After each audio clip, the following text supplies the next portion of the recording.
क्या आपको पता है कि इंडियन रूपी लगातार गिरता चला जा रहा है? एक तरफ ग्लोबल इकॉनमी रिकवर कर रही है, लेकिन दूसरी तरफ इंडियन रूपी अपने लोएस्ट पे है। Rupee falls to new lows again at 86.4 rupees against dollar. What 86.40 at the last count is what we understand. The Indian rupee hit an all-time low against the US dollar. So what is exactly happening with the rupee? रूपी की गिरावट की कहानी को समझने के लिए हमें हिस्ट्री में जाना पड़ेगा। 1947 में जब इंडिया को इंडिपेंडेंस मिली, तब एक यूएस डॉलर अप्रॉक्स 3 से 4 रुपए के बराबर होता था। आजादी के बाद भारत ने सीवियर इकोनॉमिक स्ट्रगल फेस किया। इंडिया को इकोनॉमिक इंस्टेबिलिटी का सामना करना पड़ रहा था due to British colonial exploitation. Resources depleted थे और पूरे देश में गरीबी थी। गवर्नमेंट के सामने भी बहुत सारे चैलेंजेस थे। पार्टीशन के बाद मैसिव डिस्प्लेसमेंट और प्रॉपर्टी लॉस हुआ, जो एक बड़ा सोशियो इकोनॉमिक चैलेंज था। इस टाइम में काफ़ी सारे अप्स एंड डाउन चल रहे थे। इंडिया मॉडर्न इंडस्ट्रियल सिस्टम में कन्वर्ट हो रहा था। वहीं दूसरी तरफ वर्ल्ड वॉर 2 के बाद यूएस की इकोनॉमी स्टेबल थी और यूएस डॉलर गोल्ड के स्टैंडर्ड्स पे था। ब्रिटेन वुड्स एग्रीमेंट ने यूएस डॉलर को ग्लोबल रिजर्व करेंसी बनाया। इस सिस्टम ने डॉलर की डिमांड को मेंटेन किया और फिर आया 1960s का टाइम। 1960s के बाद यूएस की धीरे धीरे इकोनॉमिक एक्सपेंशन स्टार्ट हुई। इकोनॉमिक ग्रोथ की वजह से मैन्युफैक्चरिंग और इंडस्ट्रियल सेक्टर में बूम आया और धीरे धीरे यूएसडी की वैल्यू बढ़ने लगी। इसी बीच काफ़ी सारे एडवांसमेंट हुए टेक्नोलॉजी में, जैसे डेवलपमेंट ऑफ कंप्यूटर्स और स्पेस एक्सप्लोरेशन में भी डोमिनेंस को स्ट्रेंथन किया।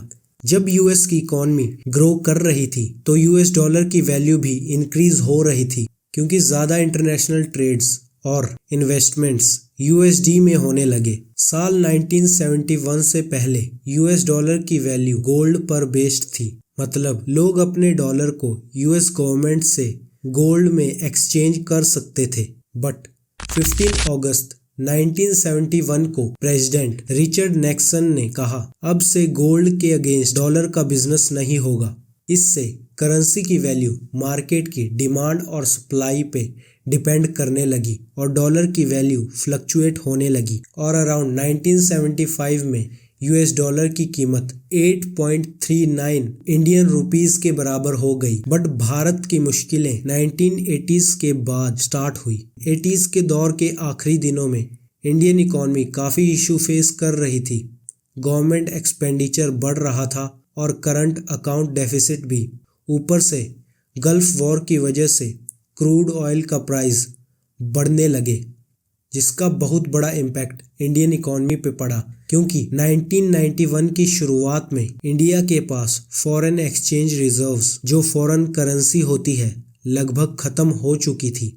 इन रिजर्व्स से इंडिया अपने एसेंशियल इंपोर्ट्स जैसे क्रूड ऑयल, फूड ग्रेन्स को पे करता था। सिचुएशन इतनी ख़राब हो चुकी थी कि इंडिया के पास सिर्फ कुछ ही दिनों के इंपोर्ट्स को पे करने के पैसे बचे हुए थे। इस क्राइसिस को हैंडल करने के लिए गवर्नमेंट ने रुपी को डीवैल्यू कर दिया, जिससे रुपी की वैल्यू अगेंस्ट यूएस डॉलर गिर गई। क्राइसिस से निकलने के लिए गवर्नमेंट ने रिफॉर्म्स इंट्रोड्यूस किए। फाइनेंस मिनिस्टर मनमोहन सिंह और prime minister PV Narasimha Rao के लीडरशिप में इकोनॉमिक लिबरलाइजेशन की प्रोसेस शुरू हुई। देश में पहली बार एलपीजी रिफॉर्म्स इम्प्लीमेंट किए गए। इन रिफॉर्म्स का एम था इंडियन इकोनॉमी को ओपन करना, गवर्नमेंट कंट्रोल को रिड्यूस करना और फॉरेन इन्वेस्टमेंट्स को एनकरेज करना। लिबरलाइजेशन के बाद प्राइवेट सेक्टर और फॉरेन डायरेक्ट इन्वेस्टमेंट का फ्लो इंक्रीज हुआ। बहुत सारे सेक्टर्स में एफडीआई आने लगे, जो इकोनॉमिक ग्रोथ को बूस्ट करने लगे। इससे इकोनॉमी में तो स्टेबिलिटी आई, बट रुपी की डीवैल्यूएशन हो गई। अब बात करते हैं कि वो कौन कौन से कारण हैं जिनकी वजह से रुपी लगातार गिरता जा रहा है। Global economic conditions. US dollar मजबूत हो रहा है क्योंकि यूएस की इकोनॉमी स्ट्रांग है। जब यूएस में इकोनॉमिक ग्रोथ होता है तो सारे इन्वेस्टर्स और सारे लोग अपना पैसा डॉलर में इन्वेस्ट कर देते हैं। इसी के कारण डॉलर की वैल्यू बढ़ जाती है।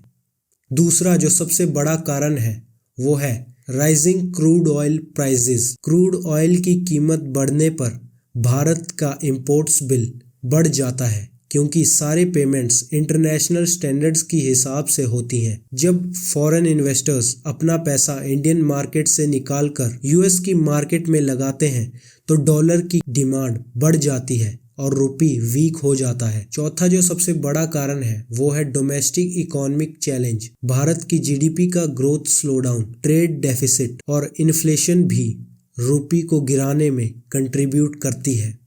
तो ये कुछ कारण थे जिनकी वजह से लगातार Indian rupee against US dollar गिरता चला जा रहा है। So that's it for today's video. मैं काफ़ी ज़्यादा डिटेल में नहीं गया क्योंकि उससे वीडियो बहुत ज़्यादा लंबा बन जाता, और मैंने इस वीडियो में उन मेन इवेंट्स को हाईलाइट किया है जिनकी वजह से इंडियन रुपी की वैल्यू काफ़ी ज़्यादा कम होती जा रही है against US dollar. So this is it for today's video. I hope you enjoyed the video. अगर आपको वीडियो इन्फॉर्मेटिव लगा और पसंद आया तो लाइक कीजिए और चैनल को सब्सक्राइब कीजिए।